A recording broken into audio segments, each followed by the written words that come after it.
All right, welcome back, everybody, for Unit 3 in this lecture series. Today, we're going to be looking at the birth of civilization and the early states.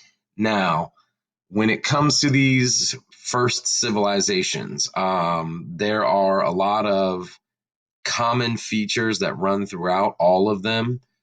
And that's what we're going to be addressing in the lecture today. You guys in class will be looking at the unique differences, the things that make each civilization separate and distinct from one another in class. So this lecture is going to focus on what are the commonalities, what are the kind of universal traits of a civilization. So, as always, there is some recommended supplemental viewing for you. The National Geographic Birth of Civilization video is a rather long one. It's not huge on historical detail, it's more of a kind of narrative that gives you an idea of how the birth of civilization wasn't always a pre-planned thing, kind of the way that we said the agricultural revolution was not predetermined. There's some crash courses on there for you to take a look at. The best of these, and the one that I highly recommend that you're going to see here in a little bit, is number 201, where John Green sits down and kind of rethinks the idea of civilization, what it means, what it should mean, what it's meant to other people outside of the realm of what we consider civilization. So those first two I would highly recommend. 204 and 205 are excellent because they kind of talk about the nature of war, especially war between states, which is going to become a big topic in this unit and later units. So let's kick this thing off. So where does the birth of civilization take place? Well, those early Neolithic societies that we talked about, the people that had finally settled down into permanent locations, who had started developing agricultural and semi-agricultural technology. As time progresses, they begin to intensify their ability to get more and more out of the land, more reproductive animals, better crop yields. And as we talked about, more food equals, you guessed it, more babies. So these societies grow not only in size, but in the number of societies. When it comes to the birth of civilization, though, location is the most important factor. The societies that are located near the greatest abundance of resources are going to grow the fastest. And as they grow the fastest and outpace their neighbors, they become the more successful societies. These are the ones that grow into what we eventually call civilizations. Two locations in particular really become the centers of early human civilization. The first and foremost, where the biggest civilizations appear, are in river valleys. Okay. These river valleys have access to fresh water, they have natural protection from violent weather. You see less loss of topsoil because of winds and storms. Also, being in a valley serves as somewhat natural protection from invasion.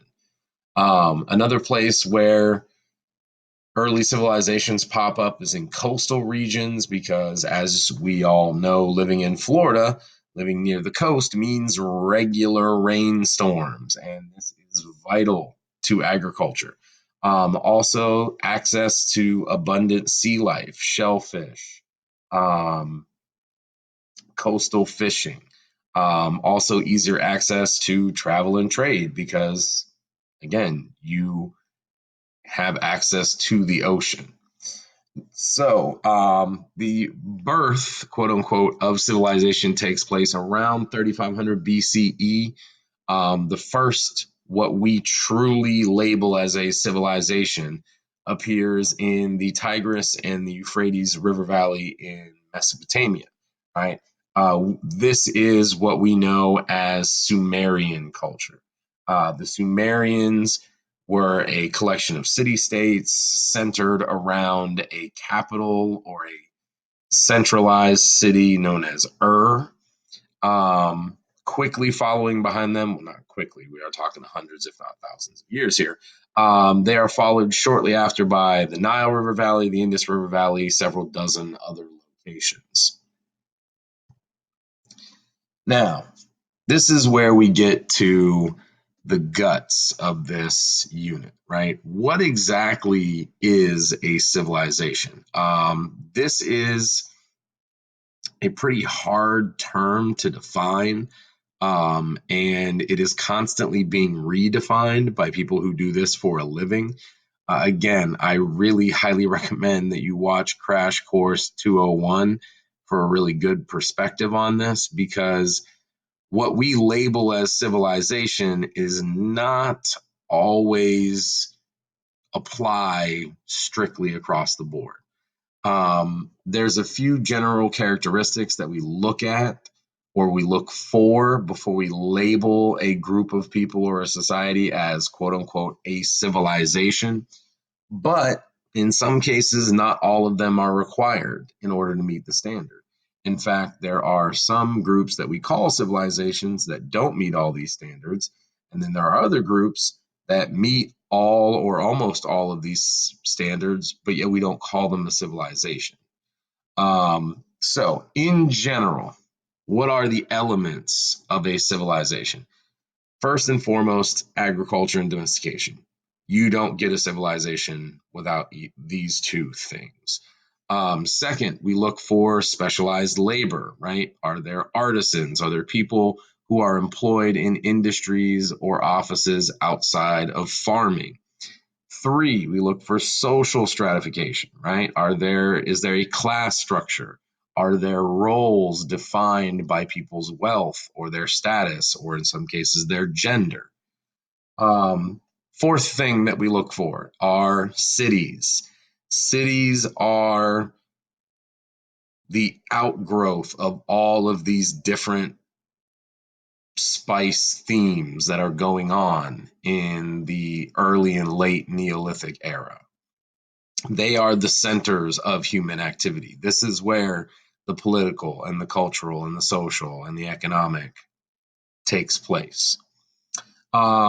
Fifth, and probably the most definitive of these, is we look for government. We look for more specifically, we look for a state or the state. This is usually the one that is kind of the cutoff for civilization.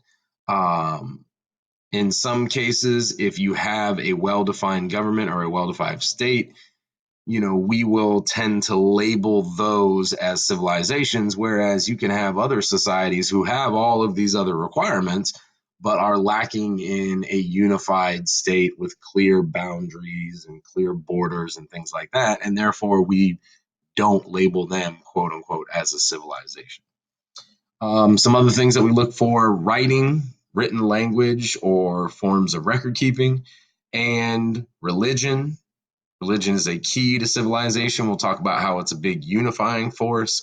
And then finally, we also look for examples of monumental art or architecture. But again, there is no clear definition of what a civilization is. Just to give you an example, one of the earliest civilizations that's discussed in the book is the civilization in the Andes Mountains known as Norte Chico, or the Shavans. The Shavans, although labeled a civilization, don't hit on all of these requirements.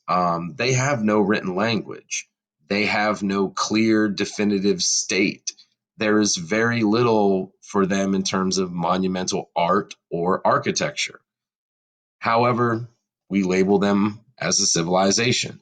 On the other hand, if you take a look at another Neolithic group, the Hebrews, also known as the Jews, they hit on almost every single one of these requirements, these characteristics, but yet for some reason we don't label them as a civilization. They practiced agriculture. They practiced specialized labor. There was clear social stratification. They had cities. At certain points in their history, there was a state with a set political boundary. They obviously have writing and record keeping because they are the authors of the Old Testament to the Christian Bible, clearly had religion. However, they lack a lot of monumental art and architecture. So why are they not a civilization whereas Norte Chico and the Chauvin are? Again, this is a debatable term with a debatable definition.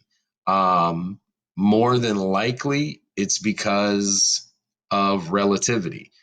The Hebrews, while they had numerous of these characteristics, were also in direct competition with larger, more sophisticated civilizations like the Assyrians, like the Babylonians, who overshadowed and outshined Hebrew civilization and society. Whereas in the Andean Mountains in Neolithic times, there were no other large societies to compete with Norte Chico or to compete with the Chauvin. So, what is civilization? I mean, it's a lot of different things. A lot of times it's relative to what's around you. If everyone outside of you is practicing less sophisticated ways of life than you are, well, then who's to say that you're not civilized?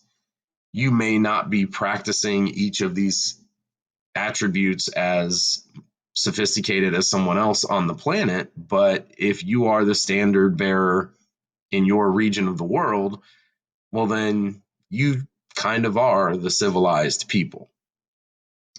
All right, so we're going to cut the first part off there. We'll come back with part two and we'll start digging into each one of these characteristics.